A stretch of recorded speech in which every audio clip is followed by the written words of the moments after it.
សួស្តីអ្នកនរគ្នានេះខ្ញុំនឹងប្រាប់អ្នកនរគ្នាអំពីរ៉ាំរ៉ាល់ហើយជាដំបូងយើងត្រូវនៅ account រូបសិនបន្ទាប់មកហើយមានថារ៉ាំរ៉ាល់វា3ឲ្យ5អញ្ចឹងអា5ហ្នឹងគឺជា graphic ដូច្នេះហើយខ្ញុំមិនបានតម្លើវាទេអញ្ចឹងយើងមិនបាច់ដាក់វាទេអញ្ចឹងយើងចាប់ផ្ដើមមកហើយinit ផ្សេងមក init 0ណា init 0មកឲ្យទៅ down អញ្ចឹងយើងសាក់ enter វាមកស៊ីវានឹង load ទីឲ្យយើងមកហើយយើងគ្រាន់តែចុចទៅ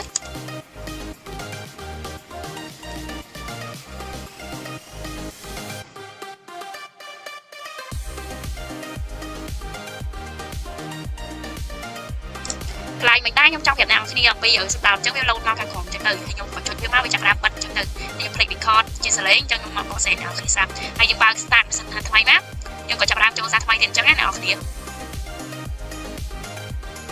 អញ្ចឹងយើងរងចាំវាតិចទៅវានឹងបើកសិនយើងសារជាថ្មីហើ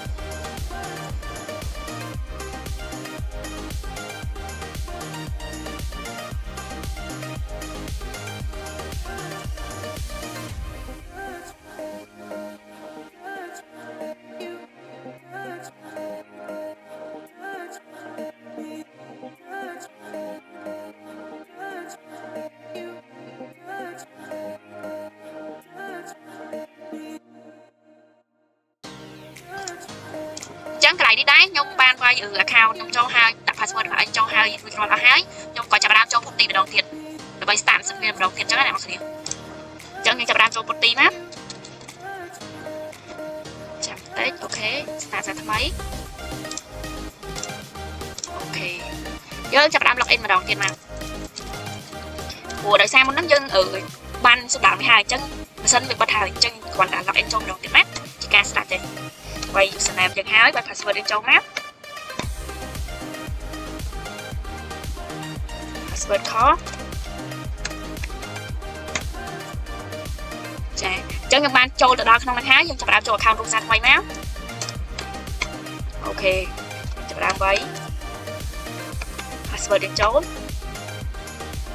អញ្ចឹងយើងចាប់ផ្ដើមចូល account រូបយើងហើយនេះស៊ីយើង clear ពីលើនឹងចោលវិញមកអូខេហើយយើងចាប់ផ្ដើមចូលមកដល់មួយទៀតយើងចាប់ផ្ដើមចូលដល់ init មួយម្ដង init មួយអូខេ enter ណាហើយបើយើងចង់ដឹងថា level របស់យើងនៅ init ទីប៉ុន្មានយើងចាប់ផ្ដើមវាយម្ដងទៀតណា level ចឹងណាអូខេអញ្ចឹងយើងចាប់ផ្ដើមនៅ level ទី1ស៊ីយើងចាប់ផ្ដើមវាយបន្តទៀតមកយើងចាប់ផ្ដើមប្រើ comment តមកគឺយើងប្រើ comment system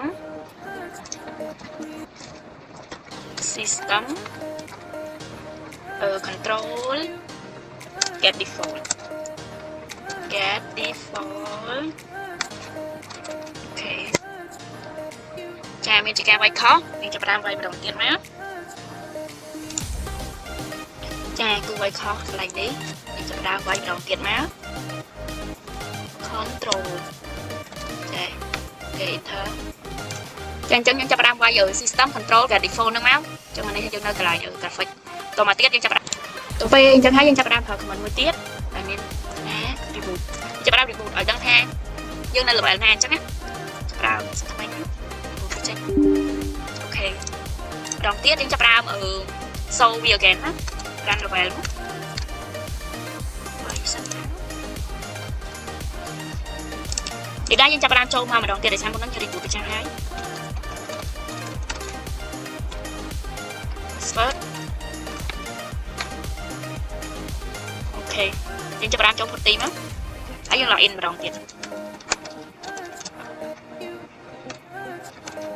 អូខេដាក់ password យើងចាប់ផ្ដើមចូល account រូបណាបាយ password ចូលអូខេ clear វាសិនទៅយើងនៅ account រូបស្រាប់ហើយយើងចាប់ផ្ដើមវាយវាមើលម្ដងទៀតដើម្បីដឹងថាយើងនៅ level ណាអញ្ចឹងណាស៊ីយើងនៅ level ទី5អូខេអញ្ចឹងវីដេអូខ្ញុំក៏បានមកដល់ទីបញ្ចប់ដែរអរគុណច្រើនអ្នកនរគ្នាបាយបាយ see you the next video